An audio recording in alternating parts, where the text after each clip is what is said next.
Vous avez le projet de faire construire votre maison? Mais une question revient souvent. Peut-on vraiment construire sans apport? Dans cette vidéo, nous allons voir ce que regardent réellement les banques, l'apport, le reste à vivre et l'épargne disponible. Beaucoup pensent qu'il est impossible d'obtenir un prêt immobilier sans apport. C'est compréhensible. On entend partout qu'ils font au moins 10%. Mais en réalité, le HCSF, Haut Conseil de stabilité financière, n'impose pas de niveau d'apport minimum.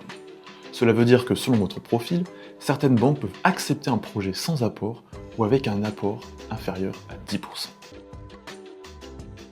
Au-delà de l'apport, les établissements financiers se concentrent surtout sur le reste à vivre, ce qu'il vous reste chaque mois une fois toutes vos charges et la mensualité payée. La banque doit s'assurer que vous pouvez continuer à vivre correctement. L'épargne disponible, vos économies après le financement. Même quelques milliers d'euros de côté rassurent car cela montre que vous pouvez faire face aux imprévus. Et la stabilité de vos revenus, emploi, régularité et bonne gestion des comptes. En 2025, obtenir un prêt à 110% est plus difficile, mais pas impossible. Certaines banques restent ouvertes aux profils solides, surtout pour une première résidence principale. Votre demande peut même entrer dans les 20% de dérogation que les banques sont autorisées à accorder en dehors des règles standards. Et pour renforcer votre dossier, vous pouvez mobiliser des dispositifs comme le prêt à taux zéro, PTZ, les aides locales et régionales, ou encore les prêts conventionnés par l'État. Même sans apport, n'oubliez pas que certains frais doivent être intégrés au budget. Frais de notaire pour le terrain, frais de garantie et de dossier bancaire, frais de viabilisation ou d'adaptation du sol. Les oublier peut fragiliser votre reste à vivre et votre épargne disponible.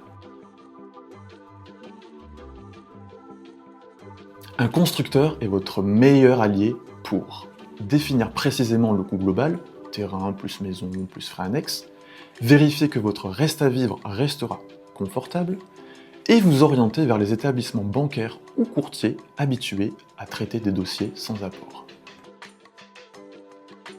Oui, construire sans apport est possible, même si c'est plus exigeant en 2025. Les banques regardent surtout le reste à vivre, l'épargne disponible et la stabilité de vos revenus. Avec un projet bien préparé et les bons dispositifs d'aide, vous pouvez entrer dans les 20% de dossiers dérogatoires.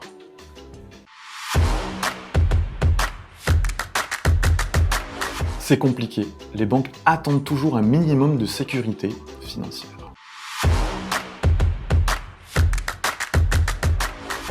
Chaque banque a son seuil, mais il doit rester plusieurs centaines d'euros par personne du foyer.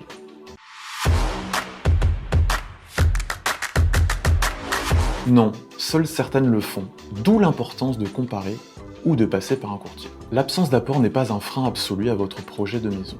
Mais pour convaincre une banque, vous devez montrer un dossier solide, un reste à vivre suffisant et une épargne résiduelle rassurante. La clé, c'est de ne pas avancer seul et d'être bien accompagné dès le départ. Merci d'avoir regardé cette vidéo. Pour en savoir plus ou rencontrer l'un de nos 12 constructeurs, rendez-vous sur homexpo.fr.